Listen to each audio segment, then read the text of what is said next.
Garden Success is brought to you in part by Martha's Bloomers, offering an expansive collection of plants and tools for the gardener, a boutique store filled with art and home decor, and an award-winning full-service restaurant featuring handcrafted meals and desserts. Martha's Bloomers, located right off Highway 6 in Navasota.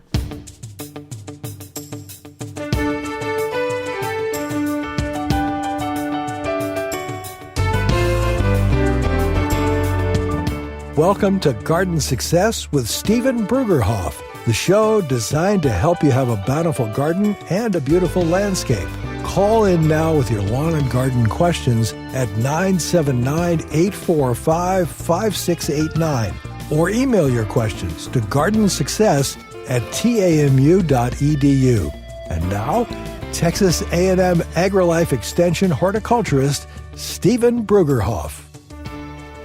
Well, howdy, friends, and welcome to Garden Success. It's another beautiful day in the Twin Cities, and it's a little overcast, which always makes it a little bit more pleasant to be outside.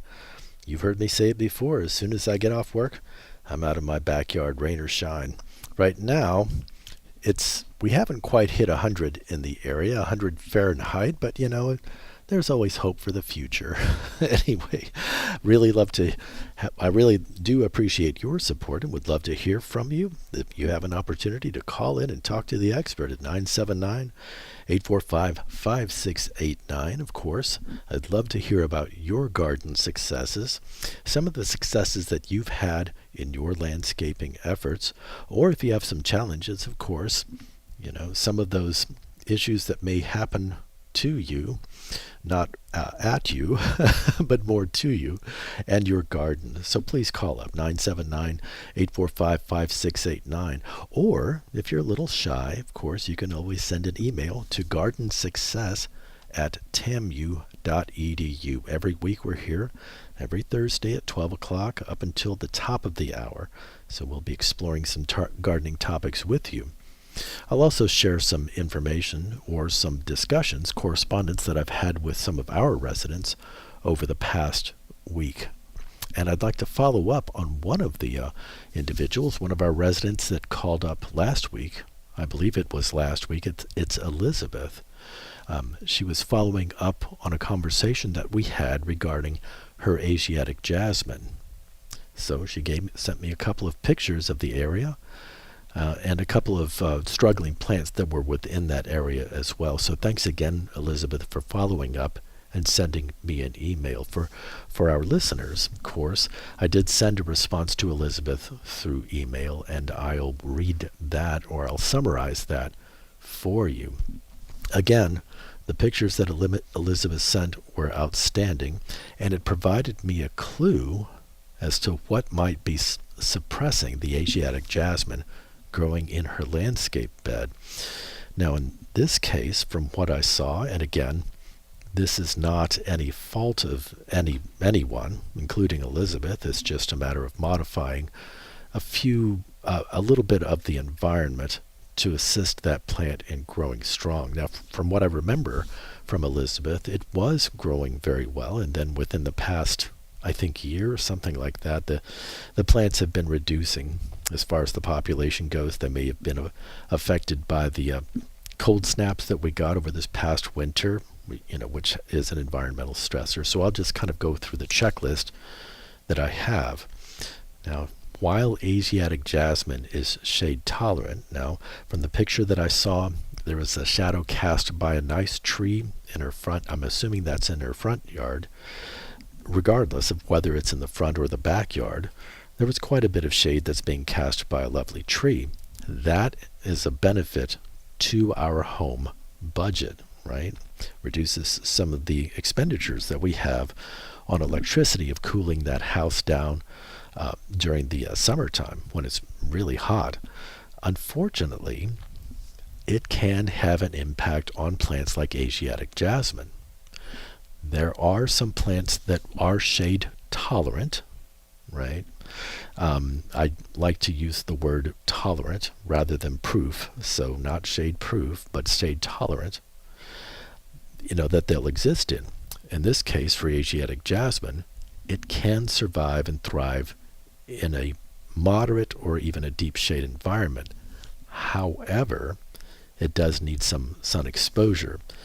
So unfortunately, that may be one environmental stressor that was at play for the reduction of the population at Elizabeth's house. So again, she's got this beautiful established bed, and had a larger population was probably cruising through the landscape.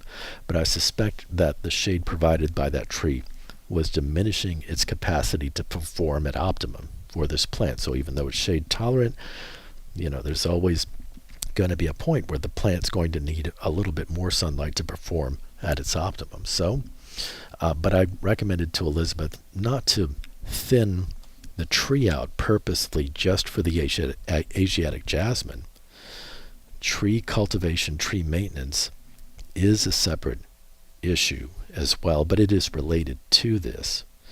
If we have a beautiful tree that is providing wonderful shade to our yard, I would suggest to modify what plants are put in that environment rather than thinning out the canopy. If it's a healthy tree and there are no issues with the tree, I would suggest not to, again, thin out the canopy so for the long-term health and maintenance of the tree itself.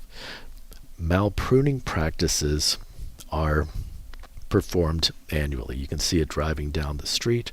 Again, I'm not making a reference to the practices that are at Elizabeth's house or at some of our other residents' house, but for trees, it's best to focus on some hazardous limbs. Let's say you've got a limb that is a problem.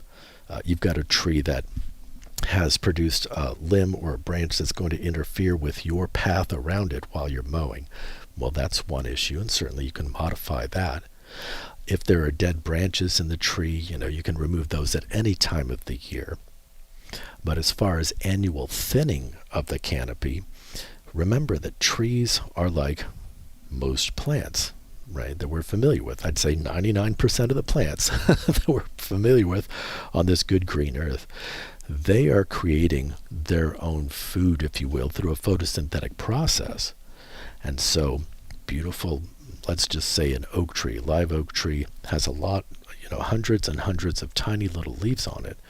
That is the engine that's driving that tree, that's sustaining the tree. If your practice is to prune out branches in the canopy that are not problematic, to thin out the tree, if you do that on an annual basis, eventually you may cause the decline of the tree. Now, it may outlive you at your house, but it's always best to leave that canopy full, only prune out those branches that have been identified as a problem, right? So strategically prune them out rather than feel like you have to annually thin out the canopy of a tree. So we're getting back now to the Asiatic jasmine.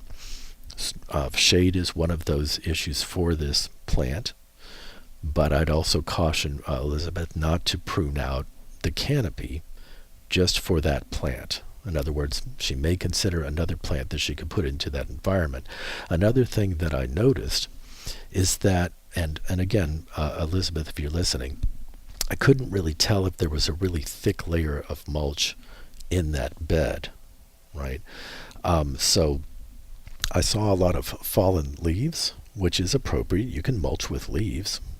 You can use the leaves that are falling off the tree, whether it's a deciduous tree, ones that we recognize as a deciduous tree, like a red maple, or in this case, I'm thinking that she has a live oak. Those are deciduous as well. They just drop all their leaves gradually or very slowly. So we think of live oaks as an evergreen tree, but they really aren't. But anyway, there was a lot of leaves in that bed. With mulch added to that, if it's a thick enough layer of mulch, that can also suppress the growth of the Asiatic jasmine. So two things that are happening environmentally. One, there's increased shade. So the plant is either stretching or not as full in foliage as it could be. Two, mulch. If there's a thick layer of mulch on top of that, well, of course, that can suppress the plant's growth as well. In this case for Elizabeth, I suggested, if it's more than 1 to 2 inches deep, of a mulch layer within that bed, then that might be suppressing the growth of the Asiatic jasmine. So kind of reduce that, maybe rake out some of the mulch. She has the potential to increase weed seed germination with less mulch, but if she can get the Asiatic jasmine to grow successfully and take over that bed, which they are an aggressive vining plant, then that will help to exclude those plants from germinating as well, the plants that we consider to be weeds. And then, of course, water. I look at water as mother's milk, right? We've got to have water for these plants to survive on this good green earth. If her bed is super saturated, if it's saturated soil, that can lead to root rot, which will reduce the population. Now, Elizabeth had confided to me that she didn't think it was related to water, that there, if I remember correctly, that there is an automatic irrigation system on that bed, but I believe her words were, it's a moderate irrigation, moderate water that's applied to that. So, too much water, not enough water, that can affect the growth of the plant as well. So we'll chalk this one up to environmental conditions and working within that environment as well. Again, thank you so much, Elizabeth, for sending in that email. Of course, if she decides to, she could get some more Asiatic jasmine, kind of plug and play, right? Waiting until fall to put those plants in, or maybe even late winter, just to get them established. But right now, it's not a good time to be putting new plants into a landscape bed, because we're getting increased heat, ambient temperature. The plants may struggle just to get their roots established. We might have to water more, etc. So there's all sorts of issues with trying to establish plants at this time of year. So again, I've suggested to Elizabeth she might consider go ahead and putting new plants in and trying to cultivate those as well, keeping an eye on the environmental conditions, or possibly even considering an alternative plant. Now, just by the looks of it, right, and again, without discussing this in depth with Elizabeth, I'm assuming that she prefers some sort of a ground cover that she can establish in that area. Well, now we're back to the amount of shade that's being provided by that tree. There are some plants that will perform in that kind of less light environment, but it's going to be kind of spotty of which plants will actually work. So she might be able to put in a plant that we call mondo grass or monkey grass. I just love the term for that, monkey grass, right? Ophiopogon. The challenge with mondo grass is it's a clumping plant that looks like a grass. It's not a true grass. It's not in that plant family. But certainly with enough cultivation, she can actually get that to spread out a little bit in that area.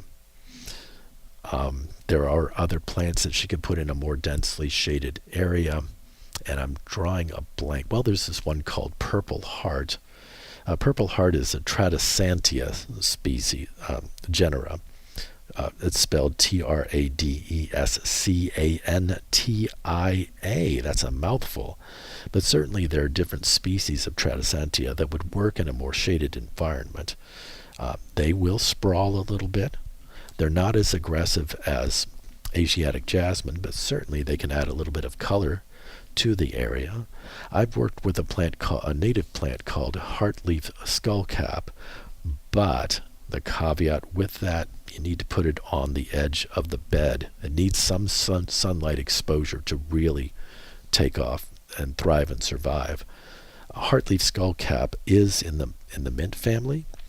It has these beautiful little wand of bluish flowers that contrast well against its silvery foliage.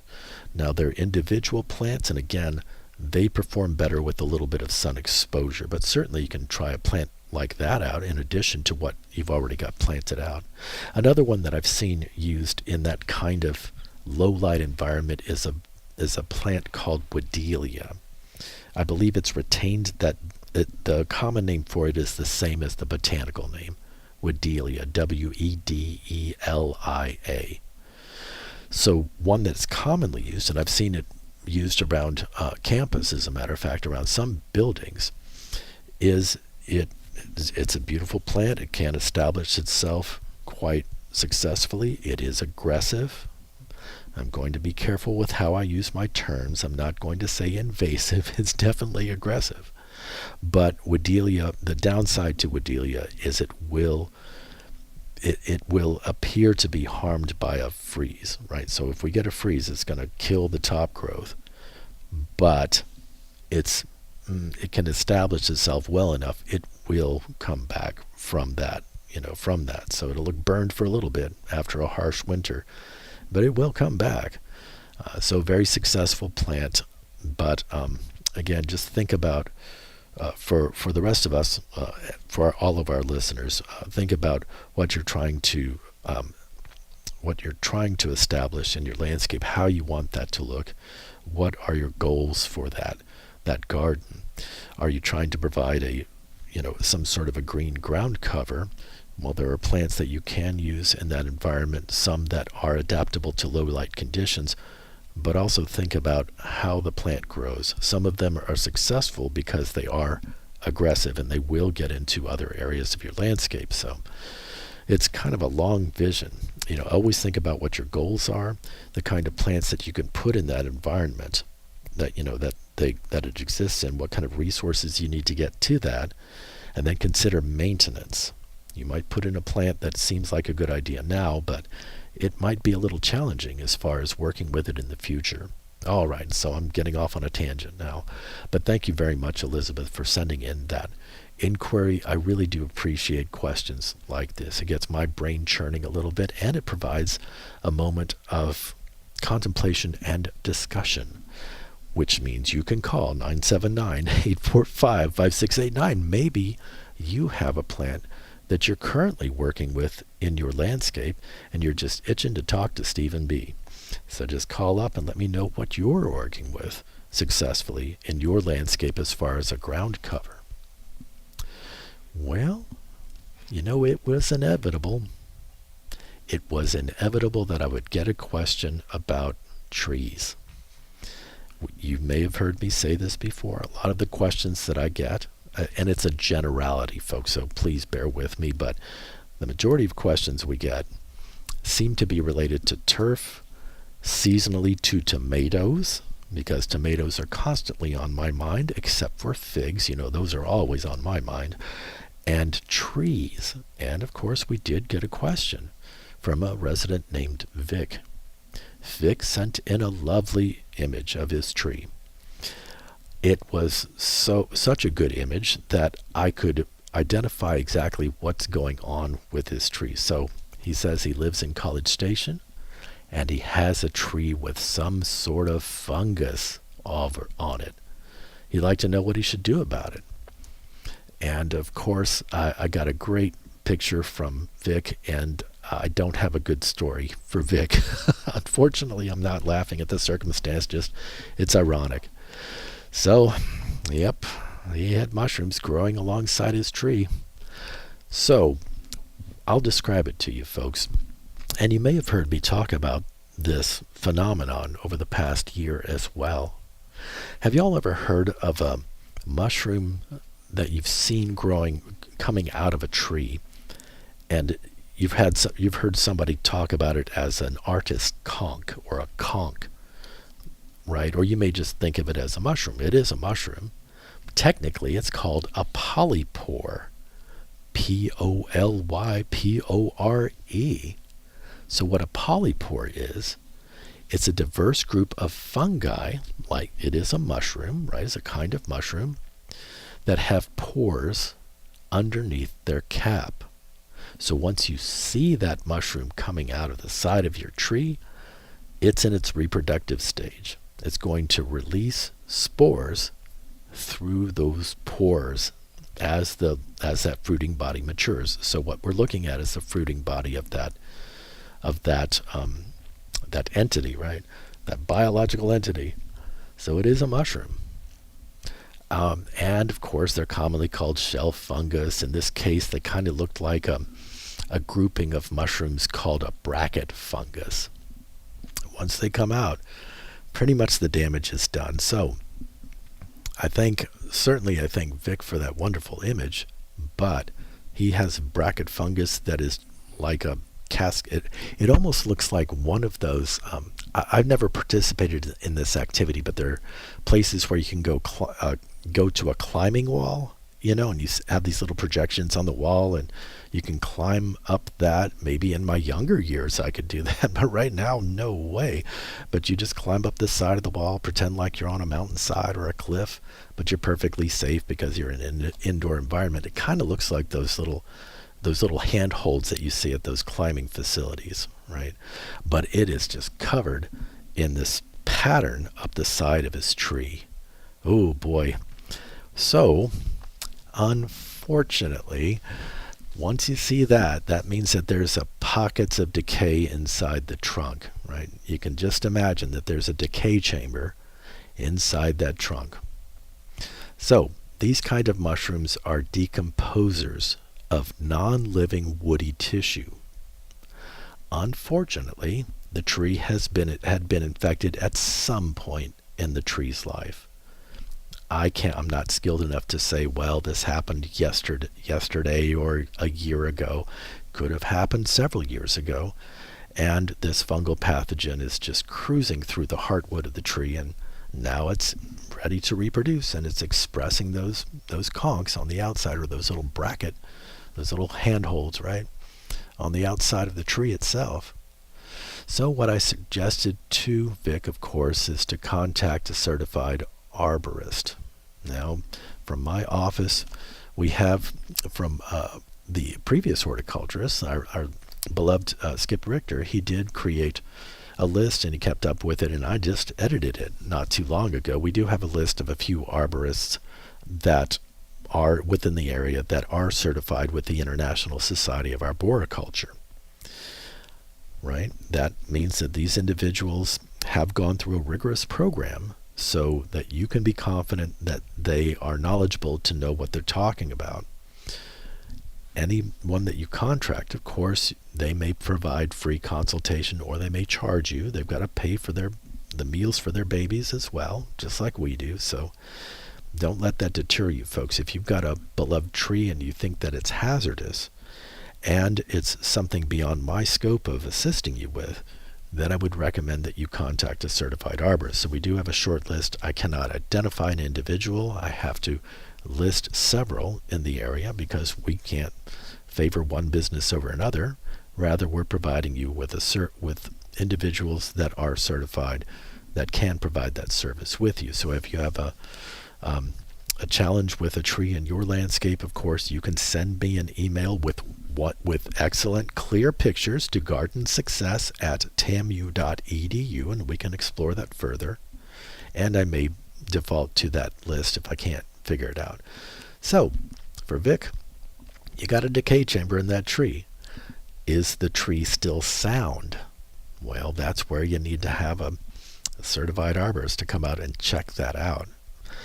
Trees are amazing creatures. Trees are amazing woody entities. I just love trees. I'm training right now. I'm going to become a certified arborist at some point within the next 6 months. I've got to take a test. It's a rigorous test, folks. It's not something that you can take lightly when you're going to get into this.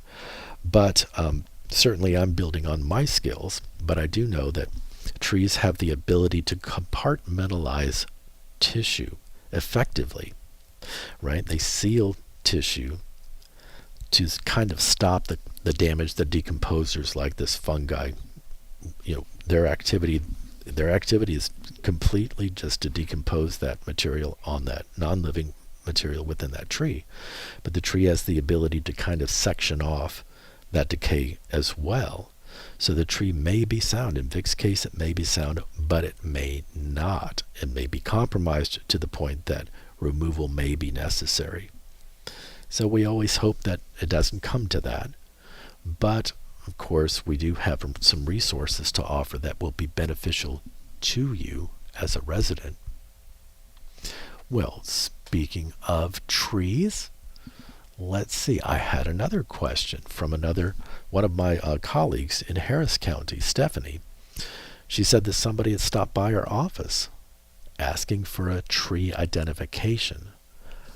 But now I did get a wonderful picture from Stephanie, which is excellent. She got that from the resident in Harris County. In general, yeah, I can identify trees, not a problem. But here's the rub, here's the challenge. This is a Southern Magnolia, Magnolia grandiflora. Don't you just love that taxonomic name, scientific name that's given to this wonderful southern tree? She asked if I had, the client wanted to know if we had any idea what the variety is, and that the tree is about 1.5 years old and about 11 feet tall. So one thing I forgot to ask Stephanie is if the resident had some information of where they had purchased that tree, which would help out. So Southern Magnolia in general, not difficult to identify. The challenge comes with the varieties that are available for that. Once I started looking into this, there are approximately 14, probably more, Southern Magnolia cultivars on the books. So I did a little bit of research to some of our colleagues, like Extension down in Florida, which had a wonderful monograph of different varieties that you can work with. So my response to Stephanie is, well, it depends, right? What is the stature of the tree? How tall will it get? There are certain varieties or selections of Southern Magnolia that have been identified or cultivated that are diminutive, don't get very tall. Some will have large leaves. Some will have bicolored leaves. It'll be more prominent on the top and the underside of the leaf as well. So it really depends on how that plant looks, which, we didn't have enough time to spend for that, to investigate that further. But I did offer to Stephanie, here's a website, with some descriptive information about these different varieties. One that's been very popular is a variety called D.D. Blanchard, D period Blanchard, I guess named after someone, well, obviously named after someone. There's another variety called Teddy Bear. There's another one called K. Paris, another named after another person, or Claudia Wanamacher. So each one has a distinct characteristic on how it looks. So I kind of put that back on the client. They'll just have to watch it as it develops, as it continues to mature, to try to get to what it might be, right? Some of these cultivars are very, very similar in how they look. But again, also to go back to the source of where they purchased that, they might be able to get that information from that resale company as well. So 2 related tree questions, and I thank both Stephanie and Vic for sending those in. I really do appreciate that. Well, folks, I always like to let you know about what's going on around town. This one's out of town, as a matter of fact. It's a program that's being sponsored by AgriLife Extension out at Brookwood Cafe. So this is Brookwood out in Brookshire, Texas. If you have a little bit of time on August the 29th, starting about 10:30, there's also lunch involved as well. So I believe that there is a fee for participating with that. But our own ornamental specialist, AgriLife ornamental specialist, his name is Paul Winski, Winski.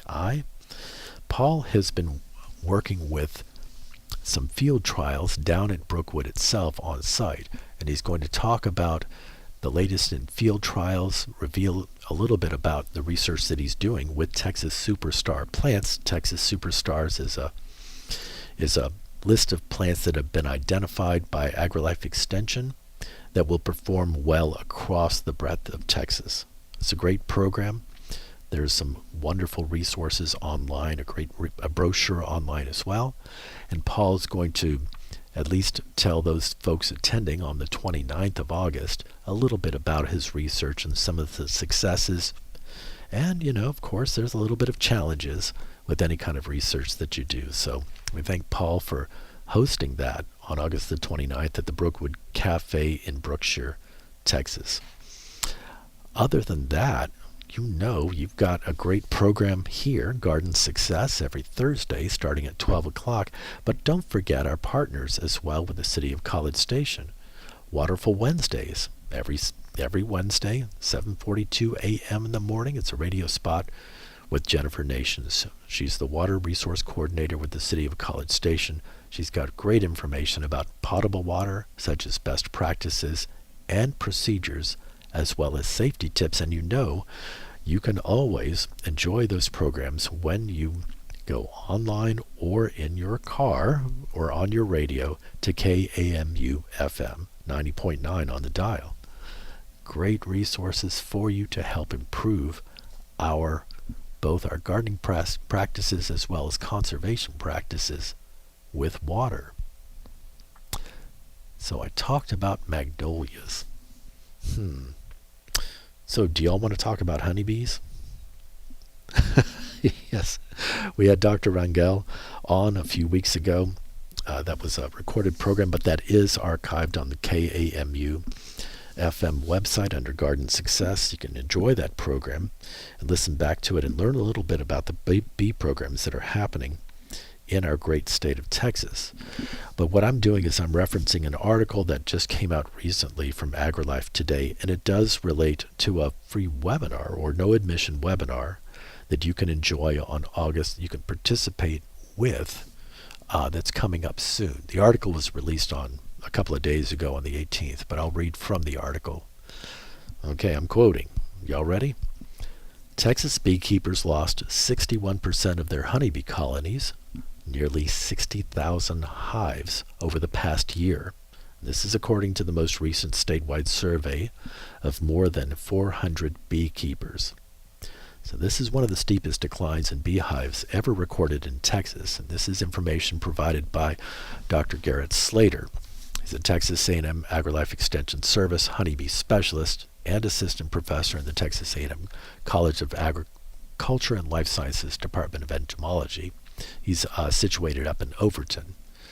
He says that this isn't just a beekeeping problem, it's an agricultural and food security challenge. When we lose bees at this scale, the ripple effects touch every Texan from farm to table. So recognizing the urgency, AgriLife Extension will host a free webinar for Texas beekeepers, growers, educators, and folks like you and me, for the public. The seminar is What's Happening to Our Bees, Exploring Honeybee Declines. It's going to be online August the 29th, starting at 6 p.m. So after work, if you want to learn a little bit about the importance of cultivating honeybees and get to understand a little bit about the decline, right? Get some fact-based information rather than gossip about why these colonies are declining. You can always join our AgriLife Extension professionals for this seminar, What's Happening to Our Bees, August the 29th at 6 p.m. If you want to know how to register for that program, again, there's no skin off your teeth other than just showing up online. Visit their website, tx.ag/beewebinar. All one word, BEEWEBINAR. Once registered, participants will receive a confirmation email containing the webinar link. Really important. I'm going to put that on my calendar for sure and join on that seminar as well. Well, folks, you heard me talk last week about a few gardening tips. I think I'll repeat myself, at least on one of them, because I think this is really important. If you're raising roses right now is the time to be pruning your roses. You've heard me say it before, but I'm going to say it again. And the only reason I'm saying that again is because I need to practice what I'm preaching, right? I've got about 6 or 7 roses in the front and the backyard, and they need my attention, right? And certainly your roses at home can use your attention as well. It's time to prune them if you want a better fall showing. You know, your plants are going to bloom regardless in the fall, but you can improve the showing that you do have by applying a little bit of pruning practices to them. So let's say you got some shrub roses, or maybe some of those roses that we call drift roses. You know what I'm talking about? The little rose bushes that maybe raise up about a foot off the ground. You can take some head shears to those, right? Just chop them up, cruise over the top of them, just kind of shape them into a form that's pleasing to you. If you have hybrid teas or floribundas, grandifloras, or more specifically climbing roses, you're going to have to be a little bit more selective and what I like to say strategic for pruning those roses. So I've got, let me think, I'm not bragging, I'm just telling you, I've got a couple of climbing roses in the backyard. One is called Awakening. I really love the flower on Awakening. It has a little delicate, almost cream-colored flower. The flower diameter is probably about a good 3 inches across.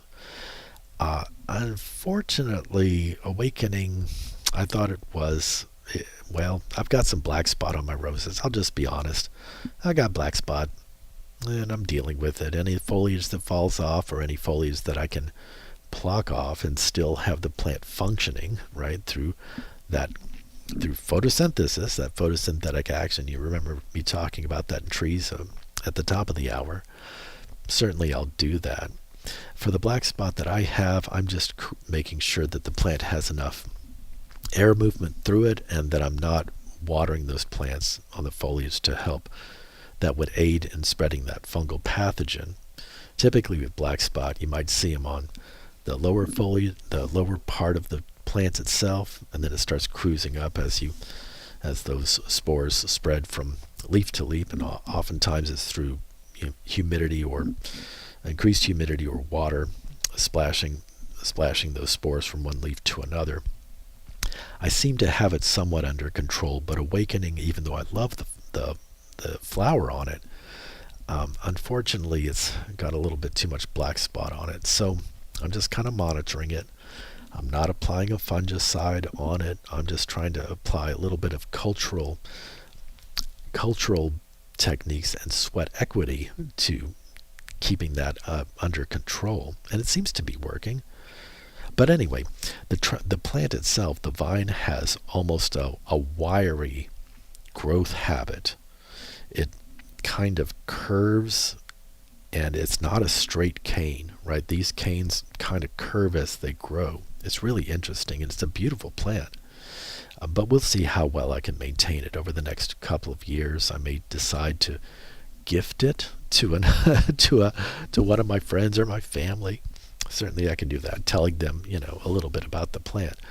But for that plant, as well as the other more straight-caned flowering, vining roses that I have, they will flower best if you can keep their growth lateral. So we've got this vining plant. I've got a couple of more. There's this one called Crimson Glory. I just like saying that word, Crimson Glory. Beautiful, bright red flower on it. It's another climber, but the stems on that grow more upright or more straight. So I have to kind of manipulate those stems as they're growing. If I have a shoot that's growing straight up and down, it's not sending some of those resources for bud initiation, for flower initiation. So I have to take a cane and kind of bend it a little bit into more of a horizontal growth, more horizontal growth habit, or at least a 45-degree angle to try to get some of those internal resources, sugars, carbohydrates, cruising along the stem towards those buds for flower development. You can also initiate a little bit more flowering on some of the stems on a climbing rose by cutting off what we call its apical meristem. All right, folks, let's get into the meat of biology with plants. For plants, right? For these plants, like a rose in this case, you've got one cane that's growing up. The growing tip of that cane is the apical meristem. So that's where the plant is actively growing, right? It's just growing, it's continuing to grow from the tip of that plant forward. There may be an internal process that forces side shoots that creates its own apical meristem or its own growing point. But if you've got this one long cane that's growing, if you cut the tip of that, and then you're starting to force some of this internal process, right, of initiating stem, additional branching structures, or a flowering as well, but mostly additional stems off to the side, you're forcing that plant to push energy or push its internal reserves towards that, right? If you have a really long cane of a rose and you cut the end of that, you're going to force these lateral branches to grow.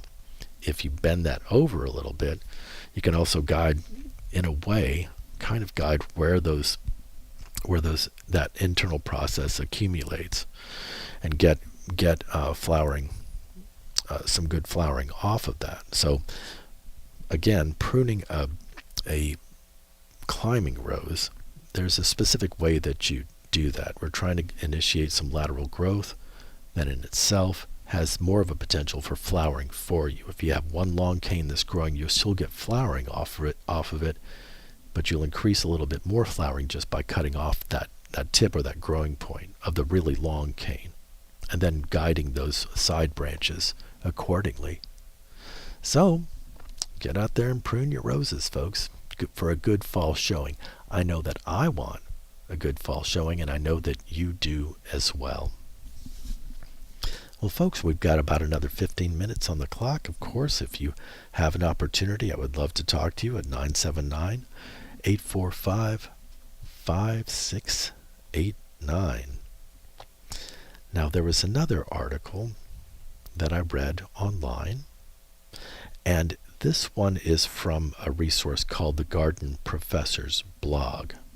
I really like reading that. It's developed by several colleagues that are on the research end of horticulture from different areas of the United States. But the one article that was brought up was talking about horticultural oils. Now, you've heard us talking about that before on Garden Success, either myself or within the past several years by our beloved Skip Richter. So let's go over really briefly what horticultural oils are. Horticultural oils are either plant-based or they're mineral-based. So, plant-based meaning they could be derived from a canola oil or a clove oil or neem oil, right? Neem oil is derived from this one plant called the neem plant, or Azadirachta indica is the botanic name on it. Mineral-based oil, they can be refined petroleum products. They work mostly by smothering soft-bodied insects like aphids, scales, and whiteflies. Now, some of those plant-based oils do contain chemical compounds that can aid in that are, in essence, they're a pesticide. They have pesticidal properties, like neem oil contains azadirachtin. Disrupts the development and feeding behavior of those insects. So, horticultural oils themselves are typically considered low toxicity, and they can be used around, any product that you are using that is a pesticide, and a horticultural oil can be considered to be a pesticide as well. But because of the low toxicity of those oils, right, or that product, they can be used in organic production, right? And you can use them on a wide variety of plants, ornamental plants that you've got. They can be used around vegetables, fruiting plants. Of course, houseplants as well. Now, there are some pros and cons to using horticultural oils. So we've established that. We know that they're organic-based, plant-based, or they're mineral-based, right? Or they're made from petroleum products, mineral-based. I don't know why I said that. Let's just keep it at, synthetic products that are made from petroleum-based. So some of them, of course, they can be broad spectrum in how they affect pet insects, right? Or even they can be used as a protectant, preventative for fungal pathogens as well. And they have been developed so that they're relatively safe around pets, us, humans, other animals as well. The caveat with that is, if you're applying any pesticide, any kind of product, always explicitly follow application directions on that product. If misused, any pesticide can be harmful, whether it's approved for use in organic production or not, right? Any pesticide can be harmful if used improperly. So once you follow directions, and observe any kind of warnings or application directions, you're actually doing yourself and your neighbors and your pets and other animals a favor for that. Now, they also can be easy to apply. Organic compatible products have instructions that provide information so that they are easy to apply. The application process is not difficult to observe. Again, whatever instructions you've got, that's what you got to follow. They also have a low residual activity. So these oils break down quickly in the sunlight and soil, which means that they can reduce any kind of long-term contamination that might be present for that. Now, the cons on this, of course, relate to that last point. Because of their low residual activity, they may not last as long as you would prefer. So persistence in the soil or on the plant, as far as any kind of systemic activity, which I don't believe that horticultural oils themselves have they're more topical, but I don't believe they have any residual systemic activity for that particular chemical that we're working with. So the challenge with that is they'll break down pretty quickly as well. If you get a good rain in, you just applied it out, and then you get a good rain following that application, well, you may have just washed off all your hard work from that day. Or just being exposed to sunlight and other environmental factors that could break them down much quicker. It depends on what time of year you're putting them down. Another con for application of horticultural oils, each one has been formulated at a different viscosity, right? And so some may be a thinner, thinner is not a good word. I can't think of the word at the moment, but some have been made to be not as viscous. They're called light horticultural oils that have been developed that are not as that won't cause will lessen the incidence of phytotoxicity or burning your plants, right? That can be used as the temperatures get a little bit warmer. So depending on how they're developed, right, you can use, typically we'll say to recommend to apply horticultural oils when the ambient temperatures aren't as high. These are oils that we're working with. This is probably not a good analogy, but think about the oils that you cook with, right? Whether it's canola oil on the stovetop or olive oil, any oil that you heat up, it will definitely start cooking the vegetables that you're working with in that pan. Similarly, horticultural oils, oil-based, whether they're organic or synthetic, they do have the potential the plants have the potential to react negatively to that. So those oils, if misapplied or not applied at the right season, depending on what the product is. Certainly they can start burning the plants as well. So that's one of the cons that we have. And then there's storage and shelf life as well. So if you've got them, like I have some of my products out in my garage, but I think I need to find a different place for some of them. Some of these products that we're using, pesticides, can degrade fairly rapidly depending on how hot your garage is. Typically we don't, we focus more on our interior lives than we do on our garage life. Unless you've got a TV and a man cave out in the garage, typically we don't insulate those garages that we have. And so, if heat builds up in there, it's just going to degrade any of these pesticides that you've got, or any kind of, product that you're storing in your garage. So think about that as well. We often say, put them in a cool, dark place wherever that is, but make sure it's appropriate and you're keeping them in a safe place away from children, of course, or other well-meaning individuals that might want to help you in your gardening effort. So the bottom line, horticultural oils can be beneficial to use as a pesticide, but keeping in mind the timing, the construct of the material that you're working with, how it's stored, and you'll be successful using them. Well, folks, I thank you very much for joining me on Garden Success today. We've got about 5 minutes to the top of the hour. Remember, we're here every Thursday starting at 12 o'clock. I'm here for you to talk a little bit about topics that may be of interest to you. Of course, I always like to talk with our residents as well. We had several callers last week, and of course, next week we'll project, and hopefully you'll be able to explore that with me. I'm always thinking of different things that may be of interest to you to talk about. Of course, I do get some emails that come in that are, related to seasonal type of occurrences out in the garden.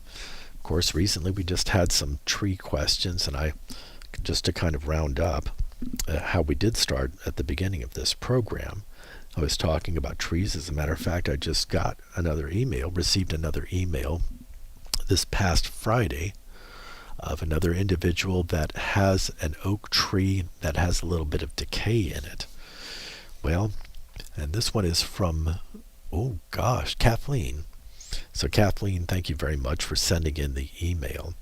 For this one, it's going to take me a little bit of time to really look at the tree itself. So for our listeners, this tree is, I'm going to try to open this up right now.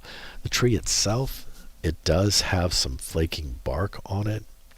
It's got some dark patches in these exposed areas, but I think I see some bracket fungus on it. So related to the other inquiry from Vic about his tree, I'm kind of seeing the same thing happening here. Now, folks that are listening, this is not a pathogen that's cruising through, right? This is just a natural process. In other words, it's not like the next typhoid. It's not oak wilt. It's not a pathogen or an insect like the emerald ash borer. This is a natural occurrence for these trees. It just happens to be coincidental that I got two emails semi-related to each other. So for Kathleen, it kind of appears that she does have a few fungal bodies on the outside of that trunk. So I'll have to contact Kathleen and ask a few more questions. The picture is not as clear as I would like it to be. No fault to you, Kathleen, at all. I just have to talk this through you, so I'll try to contact you with a few more questions. Are those, what I'm looking at, are those actual mushroom bodies up and down the trunk itself? There are other diseases that potentially could be at play, or fungal pathogens other than the mushrooms that we've seen on these two trees. So I'll get back in touch with Kathleen to discover a little bit more. So whether or not you've got questions about trees or just want to talk, I'm here, 979-845-5400. 5689. Now, I think I'll wind up the show by telling you about my harvest over the past week. If you're like me and you're actively gardening, right? My bell peppers are coming in. They continue to come in. As a matter of fact, I think that midsummer is a little bit challenging for peppers, but typically you can get them to grow if you plant them in the early spring or about mid-spring. You can cultivate them. You might get a little bit of fruiting bodies off of them, and then it seems like they're just not productive in the middle of summer. And then you get another flush of flowering and fruit production like I'm getting now. So my bell peppers are on, and I had a wonderful feast with my wife with some stuffed bell peppers. The one thing that I left out of the mix is I forget that I need to treat it like a meatloaf. Right, you got to put some tomatoes in there to make it worth your while. But certainly we've had great production with bell peppers, and they're continuing to produce, and other peppers that I have. But I'm really happy to report that out of this one tiny little slip of a sweet potato that I planted in April, had it growing in water, had it rooted out, this slip was maybe about 4 to 5 inches long. I put that in the ground. The plant itself, out of this one tiny little slip, it covered the entire bed. Vines just came out of that. Remember, sweet potatoes as well as potatoes, which are not related, but they are tubers. So what they are these little energy packs, these little storage units that will start producing vines for you. And for sweet potatoes, it's a member of the morning glory family, just for a little bit of information. When it will produce a flower, they look like a little morning glory flower. Members of that family can be quite aggressive, and so it produced this vining structures that covered the entire bed. Well, I finally had some snap. I've been cultivating these plants for the past several months, and I thought to myself, well, sweet potatoes, you can harvest them within 120 days. And I planted them in April. It's about time to start checking them out. Well, I parted some of those vines a little bit, and I saw some sweet potatoes poking up out of the ground, just a few of them. We were able to harvest from this one tiny little slip that I planted in April. We harvested about 9 really large sweet potatoes off of that one plant. And it has rooted along some of its vine and started producing its own slips for future production. So I'm super delighted we got that. Well, folks, I thank you all very much for your time, and I look forward to serving you next Thursday at 12 o'clock. Until then, I will see you in the garden.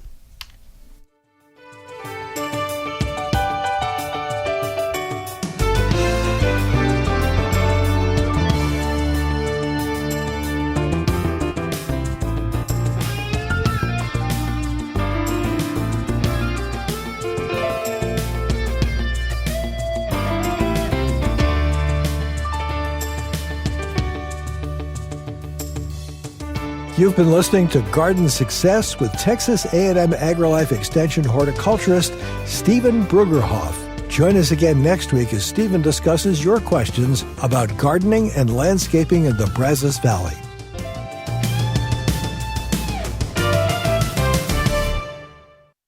Garden Success is brought to you in part by Martha's Bloomers, featuring an expansive collection of plants and tools for the gardener, a boutique filled with art and home decor, and an award-winning full-service restaurant featuring handcrafted meals and a wide selection of hot teas and desserts. Located on Highway 6 in Navasota.